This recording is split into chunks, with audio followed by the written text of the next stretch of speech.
পলক ভাই কাইন্দেন না। পলক তখন কান্না জড়িত কণ্ঠে বলেন, আমার জন্য দোয়া করবেন, সবাই সাবধানে থাকবেন। দুর্নীতি দমন কমিশনের করা অবৈধ সম্পদ অর্জনের মামলায় আদালতে হাজিরা দিতে আনা হয় সাবেক আইসিটি প্রতিমন্ত্রী জুনায়েদ আহমেদ পলককে।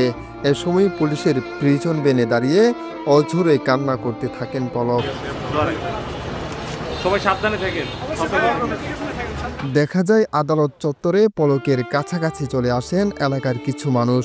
প্রিজন ভ্যানের ভেতরে দাঁড়িয়ে পলক তার মাথা উঁচু করে বলেন, আমার জন্য দোয়া করবেন, সবাই সাবধানে থাকবেন।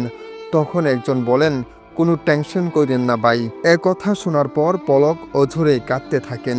তখন সে লোক বলতে থাকেন, পলক ভাই কাঁদেন না। সে সময় দেখা যায় পলকের দুই হাতের পেছনে হাত কড়া লাগানো, তার মাথায় পুলিশের হেলমেট, বুকে বুলেট প্রুফ জ্যাকেট। এরপর ধীরে ধীরে পলককে নিয়ে যায় কারাগারের দিকে।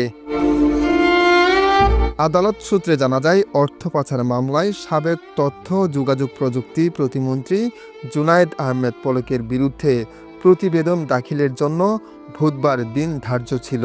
তবে এদিন মামলার তদন্তকারী কর্মকর্তা প্রতিবেদন দাখিল করতে পারেনি। এই তথ্য নিশ্চিত করেছেন পলকের আইনজীবী ফারজানা ইয়াসমিন রাখি।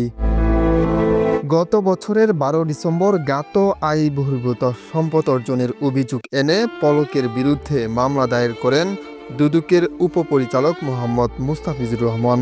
মামলায় জুনায়েদ আহমেদ পলকের বিরুদ্ধে 8,73,47,000 টাকার অবৈধ সম্পদ অর্জনের অভিযোগ আনা হয়। আব্দুল্লাহ আল কাউসার, আমার বার্তা।